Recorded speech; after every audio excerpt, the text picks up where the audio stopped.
এরপরে প্রশ্ন হলো, ঋণ থেকে মুক্তি লাভের কোনো দোয়া আছে কি? উত্তর হলো হ্যাঁ, ঋণ থেকে মুক্তি লাভের দোয়া হাদিসে বর্ণিত হয়েছে। আলী রাদিয়াল্লাহু তাআলা আনহু থেকে বর্ণিত হাদিসে আমরা জানতে পারি যে নবী করিম সাল্লাল্লাহু আলাইহি সাল্লাম তাঁকে অর্থাৎ আলী রাদিয়াল্লাহু তাআলা আনহুকে শিক্ষা দিয়েছেন ঋণ থেকে মুক্তি লাভের একটি দোয়া। যে দোয়া আল্লাহ তাআলার কাছে সঠিকভাবে যথাযথভাবে যদি নিবেদন করা যায়, তাহলে হাদিসের বর্ণনা অনুসারে পাহাড় পরিমাণ যদি ঋণও থাকে, আল্লাহ তাআলা সে ঋণ তার জন্য পরিশোধ করা সহজ করে দিবেন এবং তার ঋণ পরিশোধের ব্যবস্থা আল্লাহ তাআলা করে দিবেন। দোয়াটি হলো, আল্লাহুম্মা কফিনি বিহালালিকা আন হারামিক ওয়া আগনিনি বিফদলিকা আম্মান সিওয়াক।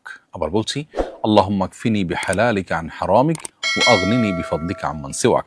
যার অর্থ হলো, হে আল্লাহ, আপনার পক্ষ থেকে হালাল পেয়ে যেন আমার প্রয়োজন আমি পূরণ করতে পারি, হারাম এর প্রয়োজন যেন আমার না হয়, হারাম থেকে আপনি আমাকে অমুখাপেক্ষী করে দিন, হালাল আমার জন্য যথেষ্ট করে দিন, আর আপনি ছাড়া অন্য কারোর প্রতি আমাকে মুখাপেক্ষী করবেন না। এখানে ঋণ পরিশোধের আকাঙ্ক্ষা আল্লাহর কাছে নিবেদন করাটা নিহিত আছে।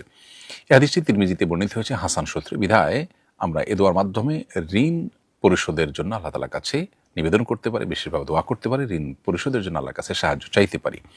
অতএব আমাদের ঋণ পরিশোধের জন্য যে পার্থিব চেষ্টা আছে, যেটা আমাদের করণীয় আছে সাধ্য অনুযায়ী, সেটা তো আমরা করবই। যেমন আমার স্থাবর সম্পদ বিক্রি করে হলেও আমি ঋণ পরিশোধ করবার চেষ্টা করব।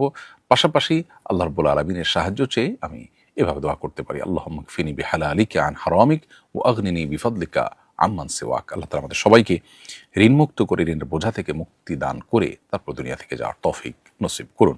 এরপরে